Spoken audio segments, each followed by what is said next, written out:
Hi, I'm Steve Shelburne, owner and operator of Shelburne RV here in beautiful Cleveland, Tennessee.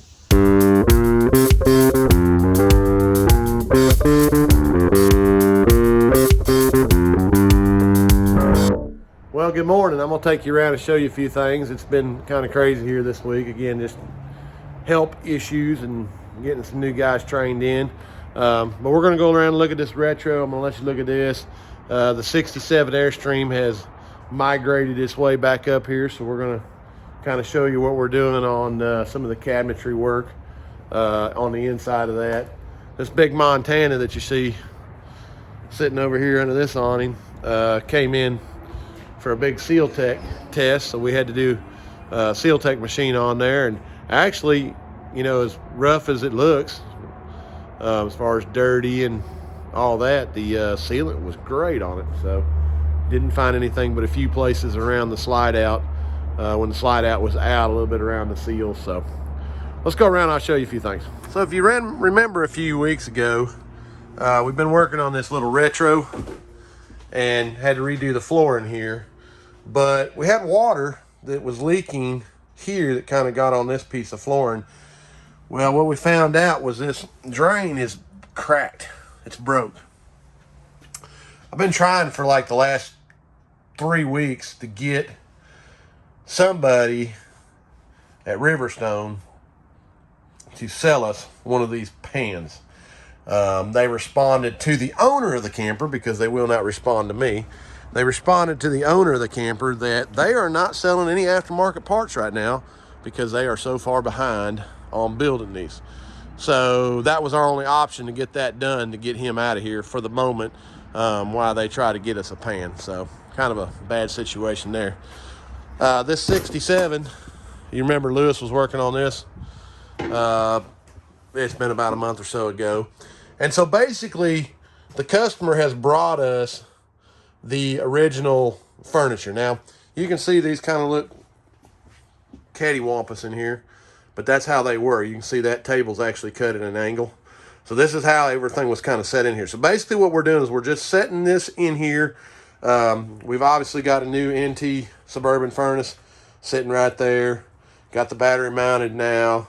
Put the kitchen sink and countertop back in here, because we do have a new microwave that's going to go there, a new kitchen or a new range top that's going to go there along with the refrigerator. Now, obviously the customer doesn't want to use this stuff. Airstream, back in this time, kind of the way they did this, you know, it was nice, but look, that stuff's broke and it's just a bad deal. So he wants to redo all of this. So I've got the cabinetry guys coming in next week, and we're gonna get all the measurements for the new modern refrigerator, obviously the stove top along with the microwave. This has all got to change just a little bit. So we're just kind of mocking this up so that way they can see kind of what our needs are for that. So that's what we got going on there. Let me take you around back. I got a couple things to show you there.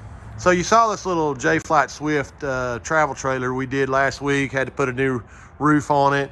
So we're done with that. But we had a little bit of an issue with the furnace. So Mr. Eric's getting that furnace. We actually found a big old mud dauber's nest in the furnace. So we're getting that done. This Cherokee travel trailer right here, customer brought it in, had a lot of leaking water around the seams. We actually found the turn bar up at the top right there was slap full of sealant, so the water was rolling off of there right on top of the slide. So we had a little bit of an issue there, and then Mr. Lewis actually seal teched it again, and we actually had water or bubbles coming out right there. So we've gone in and resealed all of that, trying to get this water leak under control. But most of the water that the customer was having was right in that area. So we did find a little bit of an issue with the seal up here at the top, and then again went ahead and resealed all of this. So at the moment, I think we got that under control. I'm gonna take you around back and show you a couple more. So back here working on this Arctic Wolf, Mr. Zach's been working on this. It actually got hit. They hit a one of those yellow posts at the gas station. And so obviously all this J-wrap got damaged, did some damage to that. And then this fascia right here that holds the, and you can see this seal. This is that BAL seal that's kind of odd that that only the BAL seal fits in there. And so Zach got in here and had to, this is all bent out. He's gotten in here and straightened all that out, and that's turned out real nice. But obviously he's got J-wrap down here, J-wrap down here. You can kind of see the fascia where it got all mangled. So yeah, you gotta be real careful nowadays running through the gas pump at the gas station, because that's what ends up happening. I'll take you around and show you this slide out Brandon's got out of here. You can see, just to get this gear assembly out of here, you see how much room they've got.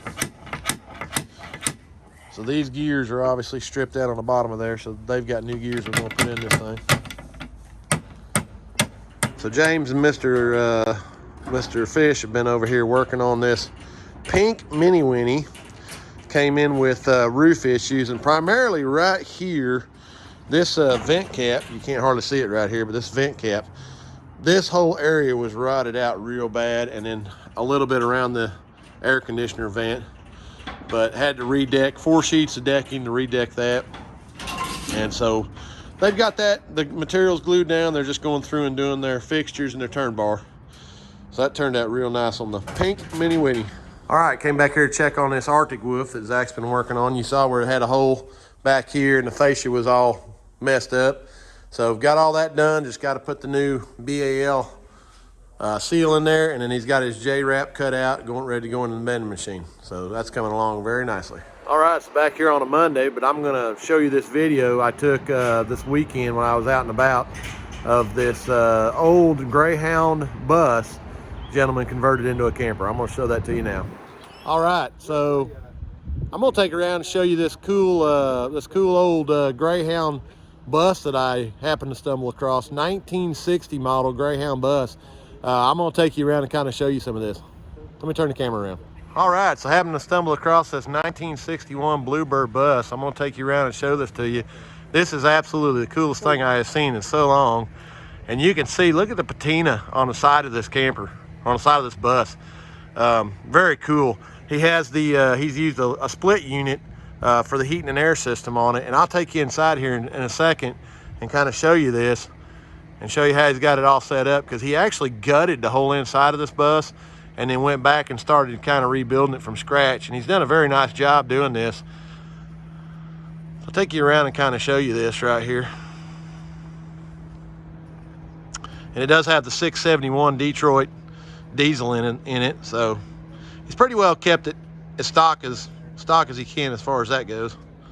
But you can see the patina and all on this coach is just awesome. New tires. But look at these bay doors that are on this. You know, this looks like an airplane. It really does. The way they've built all this and done all that, it's so neat to look at. Let's take you inside and take a quick look at this. You can see he's changed a lot of these panels out, updated a lot of this here, new LVP flooring.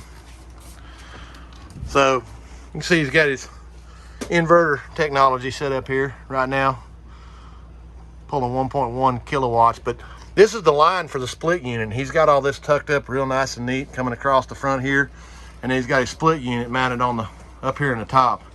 And that thing is really working great in here. But you can see this, the whole driver's column is all original. Still got the handbrake. Now he's told me that it doesn't really work right now, but he's gonna get that under control later. But you can see everything's still original on the dash. That's very cool. So on the ceiling, he's gone in here and put in this corrugated metal. Great idea. And then put the wood paneling across the top. And you can see he's got his new couch in there.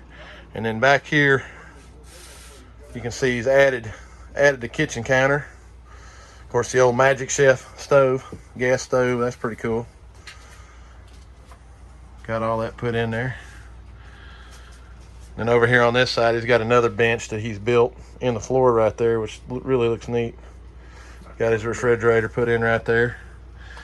And then back here towards the back, he's got his closet space put in here. But what I thought was kind of cool was two built-in beds right there. So that was a great use of space right there. And as we get back in here, you can see got his Got his bathroom area where he can wash his hands and do that. And then the back bed, obviously, that's pretty cool. Got 2 more beds back here, wrapped the ceilings. So then in the bathroom right here, he's got a wet bath that they've installed. And of course, again, corrugated metal on there, but did this real nice, use the LVP flooring to go across the walls. But yeah, I got his wet shower set up right there, wet bath. So yeah, very cool. Turned out awesome. Okay, so I'm with Keith from Easley, South Carolina, and this is his bus. Keith, this is a great bus, man. I love, you know, I'm kind of, a lot of my Facebook and YouTube followers, you guys know that I really like the old stuff. I was telling him today that, you know, my wife has kind of gotten upset with me that I've kind of turned, you know, I'm buying a lot of this old RV stuff, but it's just so neat to me. I just enjoy it. I like seeing it. This is a very cool renovation you've done, Keith. And you and the guys were kind of telling me that, man, it just rides so smooth. You said you had an Allegro bus, I guess, and this one's actually rides much better than that. It does. So how long have you owned this bus? So we bought it about 9 months ago in June. Okay. And we spent probably 800 to 900 hours gutting it all the way down to the bare metal, and then rebuilding it out exactly the way we wanted to. Wow. Still a lot to do, a lot of finish work left to do. I mean, Yeah. this project like this is never done. Well, and that's what's so cool about it is it's whatever you want to make it. Keith, I really appreciate you taking time to talk to us. Very cool, very cool renovation you got going on, and I was very impressed with it. I just thought I'd share this with you guys. Thanks for watching. All right, well, a little short week for me this week. I've got some personal business I got to take care of in South Georgia, so I'm going to be gone the next 2 days. Next week, we got a video coming out that we're going to start working on that's going to be sponsored to you by Suburban and Airstream. We're going to be taking an old Atwood furnace that has got some major problems, and we're going to be doing a conversion over to a SF35Q furnace. So there'll be a little bit involved with that. We're gonna bring that video to you, sponsored by Eric Shell and Suburban. So be looking forward to that. And I hope everybody has a good week, and we'll see you next week. And remember, this video is Cousin Gary approved.